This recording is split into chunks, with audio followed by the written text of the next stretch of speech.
തൃശൂരിൽ നിന്നും അതിരപ്പള്ളിയിലേക്കുള്ള വഴിയിൽ തുമ്പൂർമുഴി ചെക്ക് ഡാമിന് സമീപത്താണ് മനോഹരമായ ശലഭോദ്യാനം. പ്രവേശന കവാടം മുതൽ തന്നെ തുടങ്ങുന്നു ഇവിടുത്തെ ശലഭ കാഴ്ചകൾ.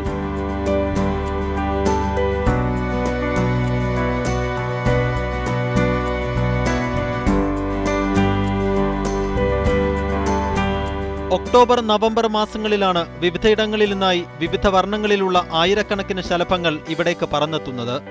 ചെടികളും മരങ്ങളുമെല്ലാം ഇവർ കൈയടക്കി കഴിഞ്ഞു.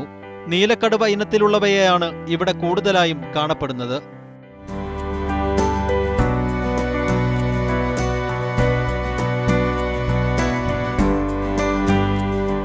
സുവോളജിക്കൽ സർവേ ഓഫ് ഇന്ത്യയുടെ പഠനങ്ങളിൽ പറയുന്നുണ്ട്, ചിത്രശലഭങ്ങൾക്കൊരു ദേശാടന പാതയുണ്ട്. ആ ദേശാടന പാതയിലെ ഒരു പ്രധാനപ്പെട്ട സ്ഥലമാണ് തുമ്പൂർമുഴി. അതിനാൽ തന്നെ ധാരാളം ചിത്രശലഭങ്ങൾ നമ്മുടെ ഈ ഗാർഡനിൽ നമുക്ക് കാണാൻ കഴിയുന്നുണ്ട്. ചിത്രശലഭങ്ങളുടെ ജീവിതചക്രത്തിന് അനുയോജ്യമാകും വിധമാണ് തുമ്പൂർമുഴിയിലെ പൂന്തോട്ടം.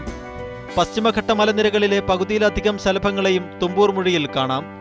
ശലഭങ്ങളെ ആകർഷിക്കാനുതകും വിധത്തിലുള്ള അന്തരീക്ഷവും ചെടികളുമാണ് ഇവയെ ഇങ്ങോട്ട് ആകർഷിക്കുന്നത്.